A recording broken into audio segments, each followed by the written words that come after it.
Welcome to the Gransberry Chronicles weekly pick'em divisional playoffs edition. That's right, we're back, you guys. It's round 2 of the playoffs, and I got my boy Coach Pat on the left. And to spice it up a little bit tonight, I got my boy D Jones front and center.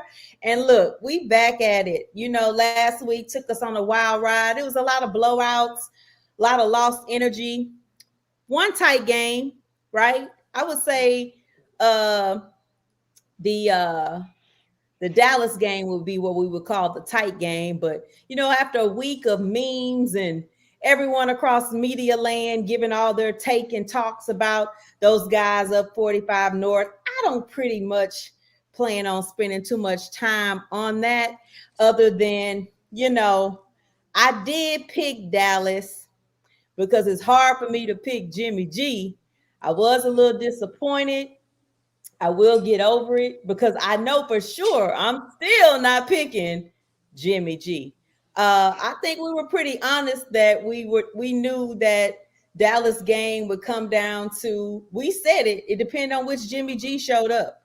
And there were a lot of components that were missing on Dallas side. It's not one area. It's not just the quarterback. It's not just the run game or just the defense. Collectively, all three sides of the ball for them just didn't get it done. But Jimmy G almost tried to give the game to him, being Jimmy, with a pick at the wrong time. But I think he held on pretty strong, and he willed his team to victory doing his part. What you say, He D? hold on. He hold on. He didn't hold on. The team held on. Well, It wouldn't even been close had he not thrown that pick when he threw that pick. If they would have just ran the ball right then, all this, cowboy crying and what they saying and all this blaming the refs and all of this all of stuff that would have wouldn't been happen. silenced. All It of that wouldn't would have happen. been silenced. Yeah. Right. And considering, I obviously have never taken the field under center. I've never played college, high school, middle school, pee-wee, or any level of football. But I do know the ref spots the ball. So with all that to be said and done, let's spot our way into some other things. We got to give a special shout out to Joe, right? Because Joe was spicing it up for Cincy. He got all his fans emotional, teary-eyed, excited. They finally got their first win post the world of text. Hey, there were no texts the last time they won a playoff game. And Cincy got in on it a little bit with social media saying, you know what, after that win, send the text. I'm not an advocate of text, but we can talk about that another time. Another show. So anyway, round 2. Look, as we talk about Joe, we already know obviously that Green Bay and Tennessee enter the fight this week at the top picks. Chiefs closed out their win as well. So let's get into these games because basically we'll be able to say who won by mentioning who's playing. So game 1, Bengals get the draw to take on the Titans at home. And the spread's only 3.5 favored of Tennessee. Not much. They consider it to probably be a tight game. I would agree that I would think it would be a tight game. I kind of like this playoff matchup for the simple reason that these are two teams that play outside. They play in cool, cold weather, football weather, as we would say. And it's pretty equally matched. A lot of times we spend all of this conversation about teams that are comfortable playing in closed stadiums or they play on the West Coast and weather is always to their favor, half the season. So I think field wise, they're matched up pretty good. Run game matched up pretty good. I guess everybody's like talking about, whether Henry's playing, Henry's back. But the one thing that I still say, even with that, if he's back, that he's not back and he's been off a week. It's weeks. But I mean, some Henry is better than no Henry. And obviously without Henry, they still held on to be the number 1 seed. But I think Cincy gonna come in hot. So Coach Pat, what's your take this week? I'm entangled with this one as well, as you say. Reason I said it is because it's kind of like a regional game. You got Ohio, Kentucky, Tennessee, that little region, and West Virginia, if you include that. aspect of it. But I think Cincinnati's going to pull off the upset on this one from the aspect of they're hot, they're running, they feel like their mojo's back. Tennessee got their mojo a little bit back when they played the Texans at the end of the week, but then they got a week off. And yes, they got to integrate Henry on there, and Vrabel's going to do a couple, different things as a coaching staff to try to get the game down to their level of, I guess you want to say they're used to playing close games, so to speak. And Cincinnati, they weren't scared to play the Chiefs. They're not going to be scared to play the Titans in this one. I got Cincinnati with the upset. All right, D. Jones, you following with the upset or you following with the number 1 seed? I sure want to. I definitely before I say anything. I'm riding with Burrow. I'm riding with Joe. Okay. So I'll be pulling for Joe.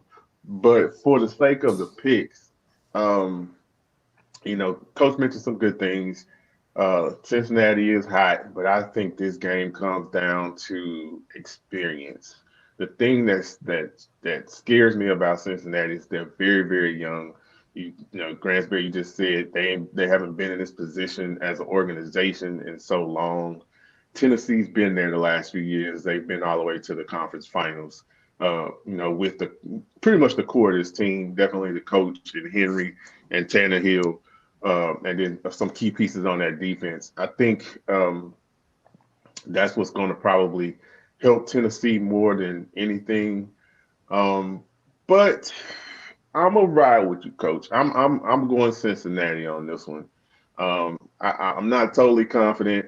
I think if it's a close game, this is definitely going to be Tennessee type game. So I think Tennessee will pull out a close one. But I think if Cincinnati can get up on them, then I think Cincinnati can pull this out. So I'm making a pick emotionally instead of logically on this one, and I'm going to say Cincinnati. We ride. I will say since day one this season, T has been on the Joe bandwagon. Really, actually, last year. So she was winning last year. She was going last year. Yeah. Even when he was hurt, she was riding with him. Yeah. So I'm curious to see what pick she's going to get this one, D.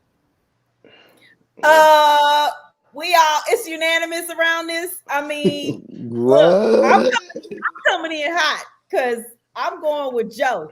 His swag, his glasses, all of it.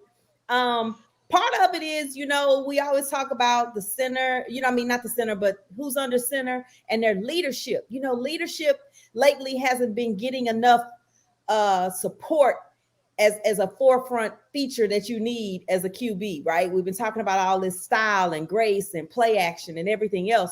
But what we have to remember is, as close as you can get to a championship and understanding that level of what it takes, Joe has done that. He's been counted out. He's done that. So he knows what it feels like to be the guy on the outside and then on the inside. So I think his team can look up to him from that perspective, right? And he can rally them to stay strong. We know they will, if the game is close, we are honest and we know that Tennessee will most likely be the dominant factor because they're very good. That's where the experience would come in and being in close games and pulling it out. But I also would give that same credit to Joe with leadership. They have just enough talent to stay just as competitive in this game. And, our viewer is saying Julio will go off, but you know why he's saying that? We know Damon is a Titans fan. So what can we expect him to say? Knew where he was going. The one before the one before that, Michael said, will the Tennessee secondary stand up? So that's, but let's go back. I got 1 second about that. For a team that knew that week 18 mattered, right? It mattered whether or not they won that game against the Texans. That game was important. So it wasn't a game where you could rest and play lax.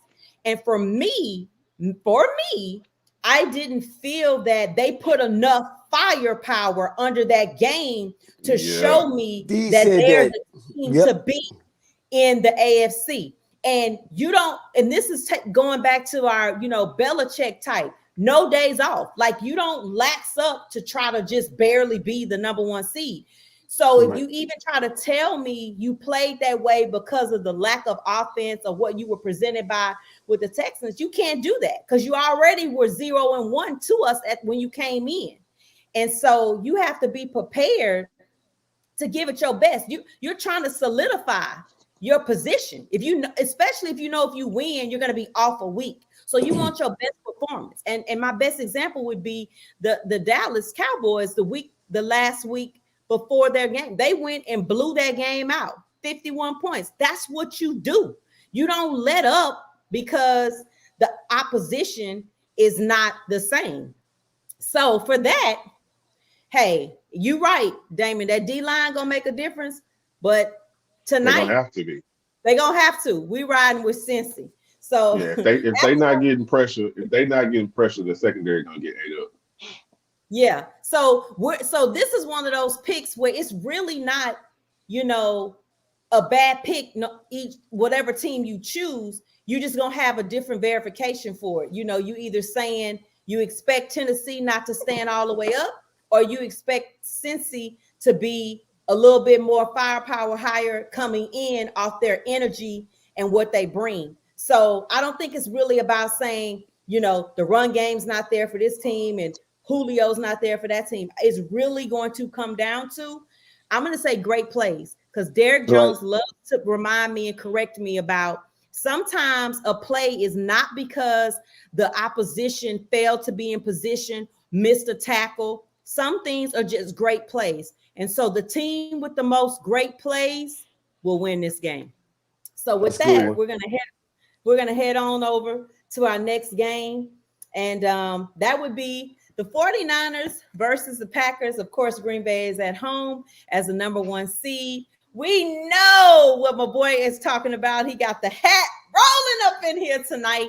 As everybody knows, Green Bay is D. Jones' NFC team, because during the time in which Tennessee headed on down to Tennessee, and there was no team in Houston, D. Jones gave his loyalty to Green Bay. And when we got back a team in Houston, he just kept his loyalty to Green Bay and added in the Texans, and he barely hanging on to that one.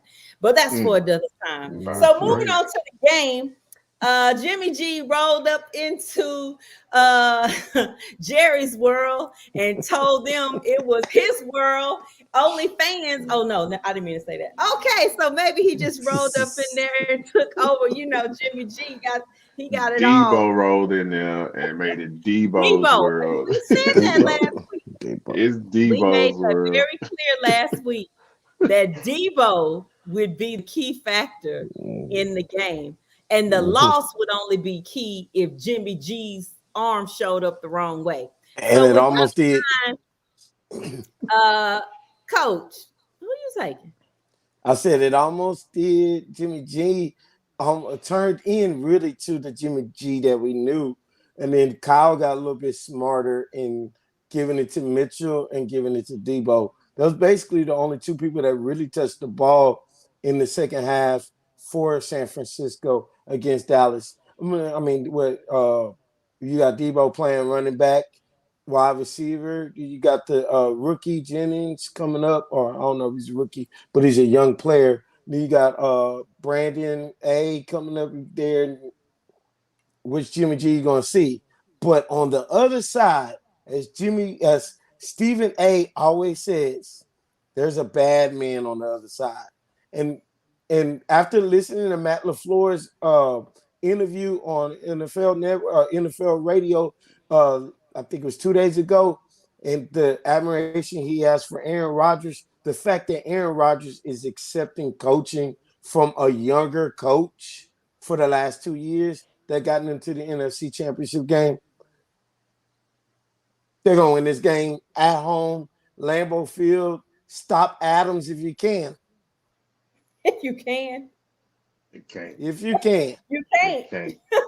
You can't. They find ways for Adams to get the ball in different ways. Same thing the 49ers do with Debo. And then you got Jones in the backfield. Okay, the running game. All right. But then on top of that, you still got Aaron Rodgers going to sit up there and pass to Lazard and pass to the tight end. So he's got different ways. Aaron's going to find a way to win this game. I don't know if it's going to be the 5.5. It's still going to be a Green Bay victory at Green Bay. Derek, before I get to your pick, which I'm not really going to be that surprised by anyway, I want to add in this tidbit. Right now, today, at this exact moment, it is 1 degree in Green Bay. And on game day, it will possibly be 5 degrees warmer, 6. Because the low is 6, and this game kicks off at 7:15, which would be 8:15 in Green Bay. Now we all know where. I think they same time. They same? Yeah. They with us? Yes. Okay. Yeah. Okay. Well, thank goodness for that. But it's still going to be cold, crisp, and dark. And I just left San Fran, and it was a pretty 55 with a nice little sun. And it's talking about that element. So I don't know what Jimmy G arm gonna be looking like in Green Bay. That thumb gonna be frozen. At the same time, I'm easily going with Green Bay. Oh, shout out to Travis McGee. What's up? Thank you for recognizing your girl's name. Look at this. Look, and I'm not trying to just give him a shout out just because he said Stadium Queen. I respect him recognizing me, but also because he's a 49ers fan and we're on that game. So, Travis, I'm sorry. You got to destroy Cowboys' excitement and end their whole we going back to the Super Bowl talk. But this is not going to be your weekend, friend. This just not. I can't put it any other way. It's just not. So, D. Jones, B and I go with Green Bay. What's up? So the fairy tale stops here for the 49ers. Debo will be Debo. Debo will eat. Let's get that clear. He's going to eat. The one thing that does concern me about the Packers is our defense. We play a style of bend, don't break defense. They'll let you move the ball down the field, and then we've been fortunate to either get timely turnovers in the red zone, or hold teams to field goals, and then they can't really keep up with what we got going on offense. I think that'll happen this time as well. Jimmy G is going to give us a turnover or two that he's but basically that's what he does. We got some key pieces coming back from injury reserve. Z Smith, who's been injured all year, and he's our best pass rusher. So now we get him back. We get Merciless coming back, I think, also from injury. Cobb coming back. Hopefully the offensive lineman, big guy, is coming back as well, but that's still up in the air. So Green Bay win this game. But like I say, the one thing that does concern me is Green Bay defense can be bend don't break suspect. So we got to try to keep Debo somewhat contained, and then it probably won't even be close if we can contain Debo. And Travis, if you're still there, the reason why I have to, side, like I said, side with Green Bay, something that was very, very consistent in the Dallas game until the defense got tired. They were keeping you from the end zone. They were, you were putting points up, but you should have had more points, right? The game would have been a blowout had you got a touchdown every time. And so Dallas was playing some pretty good, strong defense. And with that in mind, I think that goes back to what Derek said. But if that is watched, I would look for the same stall out. I'll let you move downfield all you want, right? And then all of a sudden, you out of it. Yeah, and to be honest, Dallas was kicking themselves in the foot with penalties. You think about defensive holding, that's typically in the secondary. They was getting defensive holding on the D line. So they were holding offensive linemen from blocks. So, if Green Bay can stay disciplined, then yeah, that's going to look different. You talk about stadiums. Remember, up in Green Bay, they actually heat the field underneath they have coils and things that's heating the field, but that weather's going to be crazy. All right, guys, we're gonna move to the next game, and that would be the Rams and the Bucks. Um, Mm. the Bucks made their round one look a little easy. Um, Both of them did. Travis, but we moved on, but I wanted to make sure your comment got in, and we would agree. Uh, I would definitely agree with that comment. You get no feedback from me on that one. So, like I said, moving on to Rams versus Bucks. This will be a good rematch. They played earlier in the season, week 3, I believe. The Bucks took the L on the chin from the Rams. So I think one, they may go in a little comfortable, but as at the same time, I don't want to do or say what people think is just because you beat them one time, you'll beat them again. You don't have a team's number when it comes to the playoffs. We're all at 0-0. The Texans know that very well with the Chiefs.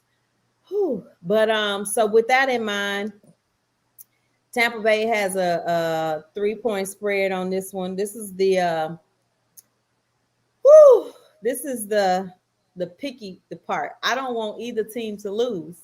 So I'm in an entanglement with I just want both teams to still be in the playoffs this week. And that's not gonna happen. I loved seeing Odell out there last weekend. I love seeing him being an effective part of the offense. He looked like he'd been there all year. He was back to throwing touchdowns. Well, he did. He set up the touchdown. He threw a very nice 40-yard Oh, pass that's on the money, and Across the this says field. a lot, right? I want to bring up the fact of something that the coach said about that play. He said Odell had practiced the play and kept throwing it short, but he told coach that he would get it right for the game. And the coach believed him and trusted in him enough to still put the play in, even though Odell had blew the play in practice. And I know they were up, but still, you don't want to make costly mistakes in a playoff game at any time. You don't want to ever leave yourself room to change the momentum. And he said he believed that, Odell likes the lights, he likes to perform, put in the action. So I think this was like just a good pick overall for Odell, team wise, organization wise, and the way he just mathematically fit in there for me. And it's not really just about the passes and the touchdowns. It's he genuinely seems happy to be there, and I love to see it. So with that in mind, I'm gonna start with you, D Jones. Who you picking? The previous champs or the host of the Super Bowl? Man, this is tough. I'm with you.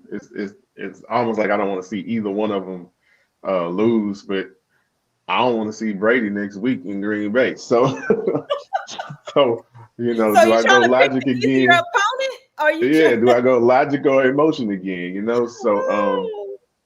So yeah, this is uh, I think the Rams have the better team. So I'm gonna pick the Rams to win this game. It kind of surprises me how much I know this is kind of off topic. We can talk about it another day, but it seems like Aaron Donald kind of gets away with stuff in games when he gets into it after plays. I mean, he basically rips this dude helmet off last week and almost kind of throws punches on the sly. I mean, he couldn't rear back, but he was kind of punching at the dude's face, and I'm like, he didn't even get kicked out the game. Jalen Ramsey And too. yeah, and it's like that. But I've seen it several times with it. As great of a player as Aaron Donald is, as important as he is to that defense. I'm just surprised that we see it as often, and then to see it last week in the playoff game really concerns me. Because they can lose their composure, and the one thing you don't want to do is lose your composure when Tom Brady is on the other side of the field, because he's a shark. You know what I'm saying? And he can smell that blood. He's coming. He's going to rally his troops, and then they're going to follow him uh, to the end. So definitely going to be a tight game. Here's your field goal game, coach. But It's a 3-point spread. Yeah, it's a Tampa, 3-point so. spread. Yeah, if you like to play the game, if you like to play them numbers, don't stay away from this game, because I'm gonna say the Rams. I'm gonna say the Rams. I'll leave it at that. I really don't know. Honestly, I don't know either. And I know with all the changes that Tampa has been through with the offensive core, with injury and all, and they're still chucking and plugging, I'm still riding with the Rams on this one. For several reasons. I just think that they always talk about that ability to get back. And, very few teams have done it. Seattle, of course, the Patriots, and the Chiefs are the three that I, remember offhand. There may be others, but they're not, fresh in this most recent era. And ironically, we remember, the Seahawks and how their second time back ended. And then we look at Tampa Bay now, and it's, initially it looked like it was the same team coming back, but it's not the same team now in the playoffs. And neither is the Rams. And, the Rams have exhausted so much future into the now. And, not to get too biblical, we're not supposed to worry about tomorrow. We are supposed to focus on today. And I feel like today the Rams need this win to keep going into the future. And so for that, I think the Rams get this win. And, and they upset Brady, not upset with the win, but upset Brady, because when Brady is upset, it disorganizes the entire team. So, so if they can get back in that head again, you can get the game ran away. And once you run away with it, that's pretty good, because that's something that's pretty consistent. If you start to get Brady making a few mistakes and getting upset, he becomes a little unraveled, and it's not the snapback. It's one thing to be in a tight game and he's losing, but it's another when he's become a little unraveled. And that's something that if I'm watching film, I would pay close attention to, because every game that he lost, it was the same set of circumstances. He starts to get uncomfortable with his passing. He starts throwing interceptions. The sacks, they start to take a toll on him and the way he handles it, and so very true, Travis. There's one thing that I want to mention is for both teams, the running games are important. It doesn't have to be the 150. It's just enough to set up certain things offensively for both, because which Stafford are we going to get? However, I was going to mention that, but I'm going to tell you why I didn't focus so much on that this week. I think Stafford, because of maturity and seasoned player, he understands the magnitude of what he is in for right now. And when I watched him play last week, he didn't try to overdo anything. No, he didn't. Right? He just tried to do what needed to be done. And a lot of times when he was throwing some of those bad picks, it was different things, right? Tip balls. Right. The route may have been off a little bit, but it also got to a point where he was trying to will the win instead of play the game. And we always, you notice if you ever hear, coaches talk after games, not just one team, but most teams, whenever they have a good game on all three sides of the ball, they talk about the lacks of the players just being able to play the game and everybody doing their job. So I think if they can stay in that arena, they can just play the game. And like you said, keep the hot-headedness out of Ramsey. Hopefully we don't see too much extra banter with Donald, as you mentioned. Sorry about that, as you mentioned about Donald, but I think that will keep the game at the right pace for me to be just a good game. So I'm expecting a really good game, but I agree with Travis that Akers was looking really nice. I think he'll give them just enough in the plays. And Sony Michel, I think all of that together. Then you got Henderson. So I think it's enough. So I'm with D Jones Rams. I'm with D Jones Rams. Rams. So our game that we feel of the weekend is Bills and Chiefs. The last time they played, oh, it was pretty interesting. Got hot and heavy, to say the least. And this game is so close that they almost called it even. And I think just out of niceness to KC, they put a 1.5 on it to KC's favor. They dang near broke even. And I think, like I said, they just gave KC the edge, probably from being the previous team in the Super Bowl for the AFC, may have gave them that little extra pushover. But I honestly believe that's the only reason they got it. The last time the Bills handed them one of their worst losses in a while, it was early in the season. We were seeing some very unusual things from Mahomes. And then there became this turnaround, and the Chiefs just start taking off.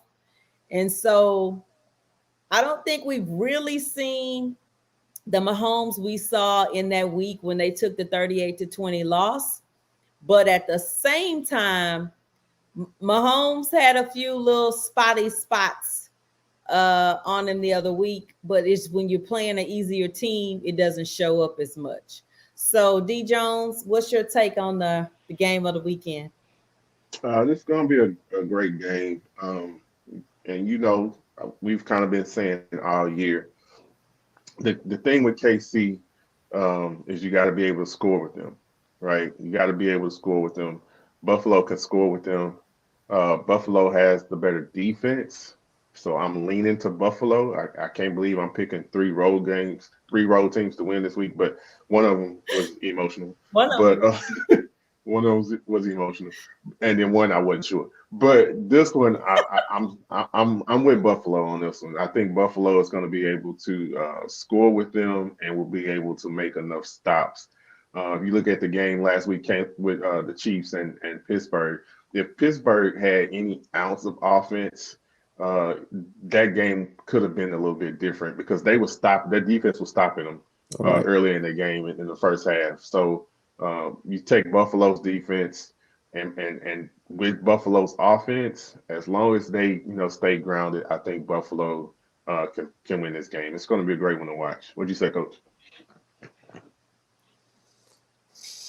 I'm just as entangled about this game as I was about the Cincy Tennessee game. From the Just like entanglements. Yeah, that's what he do. Love them. Mm-hmm. Anyways, so he finally accepted it. Whatever. I'm in shock. Might as well. Kansas City has become a lot more fundamental approach on the offensive side.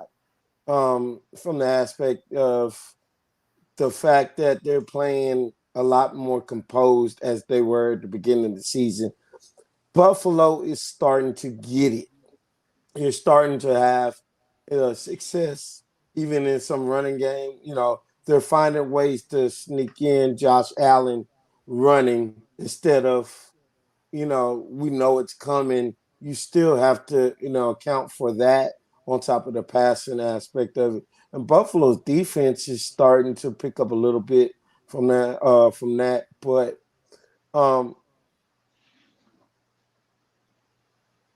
just because it's at home, I'm going to go with Kansas City on this one. In a field goal game, from that aspect, I'm just going to go for the sake of, like you said, it's either or. I'm going with Kansas City.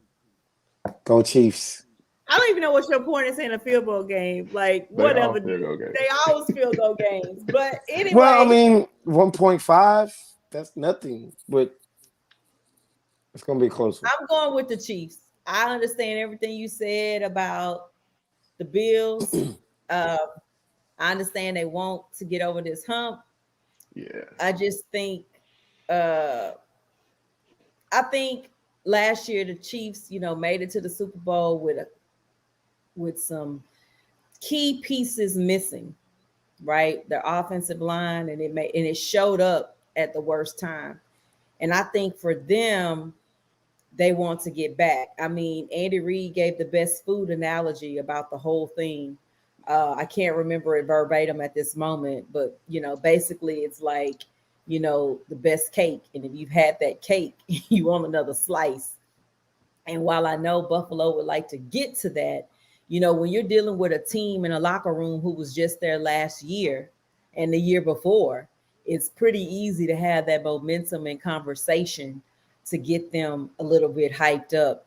Um, I obviously don't, dislike Josh Allen. Like, I believe they overhype like I uh, did. our other QBs. But, well, to me, I mean, he's obviously better than a Jimmy G. So, so for my point is, I'm not going to say that his loss would be, I'm sorry. I say way better. That's two different things. Yeah. So my point in saying that is I can't make it like it's, a game they lose because it's the wrong person under center. I just wonder if, like I said, we know when they beat the Chiefs last time, the Chiefs were not playing their best. So that's why my point is it wasn't like it was just a good game per se. I guess it depends on what fan base you are, but it wasn't a competitive game. So let me say that. And so with that in mind, I'm still rolling with the Chiefs. And is it fair to say that the winner of this game is coming out of the AFC? I would say that. I would agree. I would agree with that. I don't want to hand, and I mean, and that's not because I want to discount Cincy. And Damon, you kind of you set yourself up with that because I agree. Oh, we said that. We've been saying it several times. We said exactly that. Several times. All the same. We said that. So, they are both game managers. They need their running game. Not even game managers. Oh man. Yes. Turnover managers. You won't get any argument from us on that.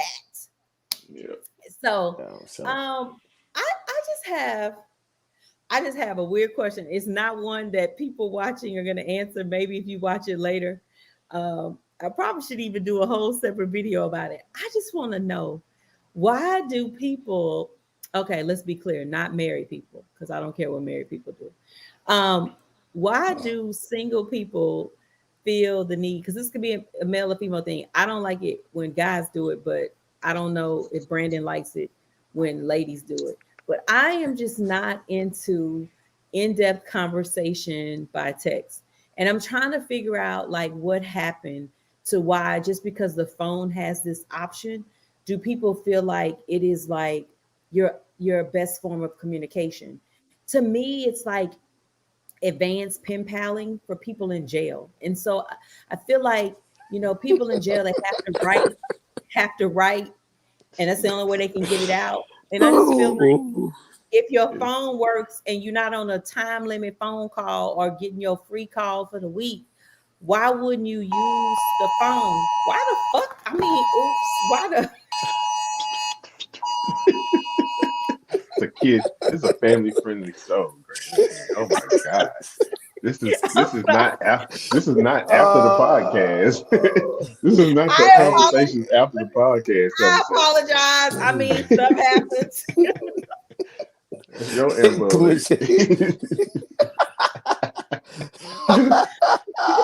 Hey, but to answer down real quick. To answer your question, I was just going to go. Yeah.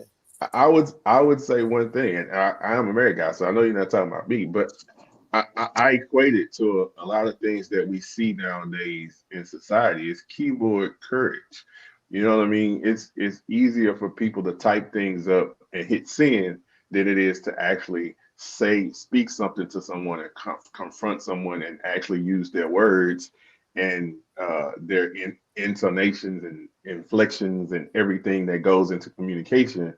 It's easier for them to have that keyboard courage and be like, okay, well, let me see what she says, or let me see what he says. And if they leave me on red, then you plan all this stuff out in your head. It's whack, but unfortunately, that's what we at. I was just getting ready to say that they're scared. Getting ready to say what Damien said. They're scared of being rejected. One, two. Part of it too is that, and I deal with students. and even younger adults, they're scared to talk one-on-one. So I mean, like, I don't know about y'all too, but my parents, I was able to talk one-on-one with them, and they don't actually. We have social skills to talk. We have people that don't talk. They don't know how to have a actual long But you discussion, but they proving go my by. point No, but I'm saying no. because I'm just saying the reasonings of it. And they're like, oh, well, I'm scared somebody's going to say no to my question or having a long. I get what you're saying because that was the first so thing you're I knew. That's the first thing I knew with certain people. You know, this person is not a texter, so why you keep doing it? So selfishness, I guess. But going back to kind of what you said about the kids, kids are a little different because they're in a developing even stage. adults, same way. Yeah, Well, no, but I'm saying with kids in a developing stage, they have to be shown and given the right conversations. And I think you hit up on a point that I don't think enough conversation is dealt with, and it's the no, right? I don't think we talk about what to do with a no. It's not as easy as just telling someone it's rejection. I mean, people get rejected all the time. Jobs, right, dating, whatever, you And you the never the get used to it. turnabout, it's not your turn at the red light, like that, Mhm. everything, not winning the right, lottery. It's right. all some form of rejection. And I think we don't talk about it enough to say that it is sometimes it's a necessary part of life. And there's a way to reject other people because at some point we've all been the rejector, right? And so you have to learn a feasible way to do it versus using 4-letter cuss words or just saying, nah, I'm good, and so that's the conversation to have. So at the point in which you have the number, the only way you're texting is you have the number. So this whole idea of rejection, I think is closer to what Derek said. It's the courage. So then that's my second point. Like, when are we actually going to talk about the maturity of conversations? Because you're talking at work and people say it all the time. I don't want all these emails. I don't want to read all these emails. Why can't they just come say that to me at my desk? Why can't they just pick up the phone and we can get this over with? We keep going back and forth because there's no personality in the email. You don't know how I said hello. I could say hey, and I could say hey. I said the same thing. But in text, you don't know which one I really gave you. So that is why for me, it doesn't resonate on anything other than toilet text. It's just something you do when you're on the toilet. And because I can't rationalize why if someone is It's levels processing to a this thing. thought about you, that they don't want to have an actual conversation That's with true. you. And It's that's just levels to it, right? It's levels. I tell my daughters all the time, it's certain things when they, talking in their relationships, and I'm like, hey, that's not a text conversation. That's not even a phone conversation. That's a face-to-face conversation. There's levels to this thing, right? Because, like you said, there's more to communication than just the words. There's the way yeah. you say it. There's the way you look. There's, I could say something that to my Well, wife, that her I eyes might might have sparkle, or she might have that right. lady's I But might face have a even and worse but look. the Dallas I think you Cowboy have to lady learn face. my looks. but even in face to face, you can see go out to dinner and you see a couple and they're across from each other and they're on their phone.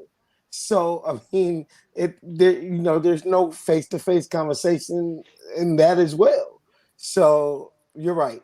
I mean, Well, it's look, Uh, my I point. think that's a direct comment right there. I don't think he don't have my number, so he's not talking to me. Okay, he's just saying it in general. Okay, it sounded direct. I was just checking. Oh no, that's why he so laughing. He being blunt. funny. Golly. He being funny. So No, blunt. but hey, I mean, Michael know he cool. He'll be all right. Yeah, get What that. I'm saying is I'm still just my last point about it for the most part, I guess. Y'all know I hate text. I always talk about this all the time. And it's like a never-ending Can't thing. stand So it. if you don't know, for those watching, when I say y'all know about this, I'm specifically referring to Derek and Brandon because they know I can't stand it. And even as a friend of Derek's, I will pick up the phone. You know what I'm saying? Like, I don't want to sit Yeah. up and text my friend all the time either. Um, I'll text him, or sometimes I'll text him and his wife and be like, y'all up? Because just put me on speakerphone. Because talk. I don't want to sit and and I am very against people who are so attached to their phone in front of you. So that alone, because I feel like then you're texting somebody else. So I always feel like when people are texting me, I always feel like they're on a date.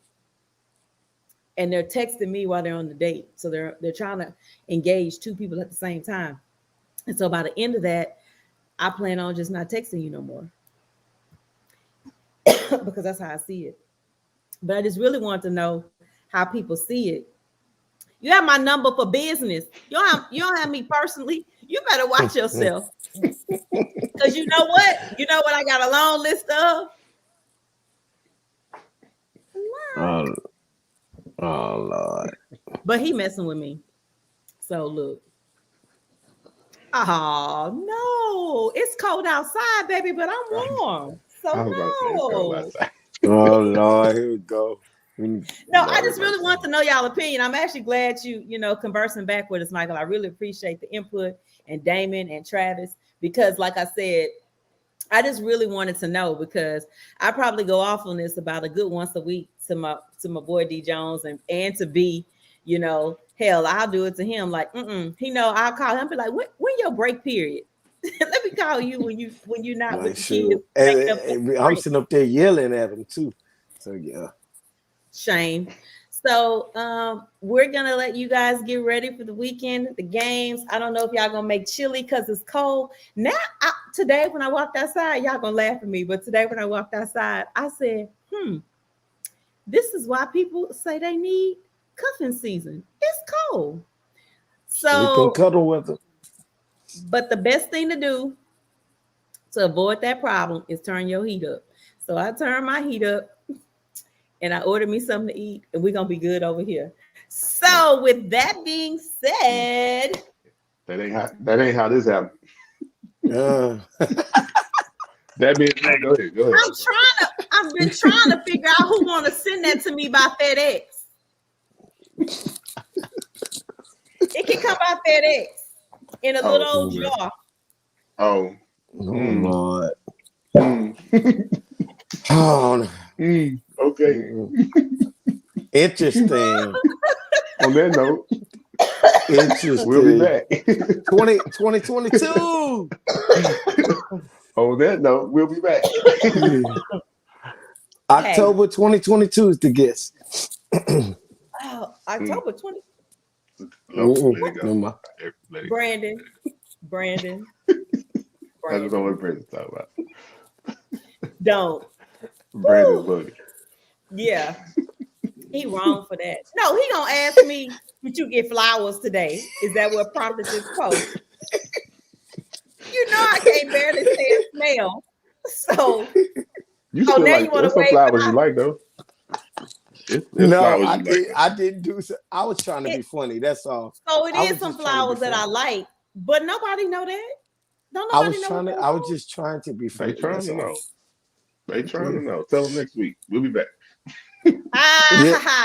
Look, we want to thank y'all for joining us and entertaining me and my questions, because I have questions that need answers, and maybe I should just do a separate show on that. I have questions that need answers, but even still, we enjoy you guys. We love you for joining us. We love the comments. We appreciate it. Good luck to all your teams. There will only be one winner, but make sure, Coach, you tell them where they can find you, and because you are a lover of entanglements. Don't look at me like that. Anyways, Coach B Pat on Twitter and Instagram. All right, D Jones, tell the people where you're at. On Instagram, D Jones 9804, and on Twitter, Dat Boy D Jones, at DAT, Dat Boy D Jones. And as always, guys, your girl is found at the Gransberry on Twitter, Facebook, Instagram, and TikTok. Look, I also love to make you start off your day with a smile. So make sure you join the Good Day Only crew. And we love you.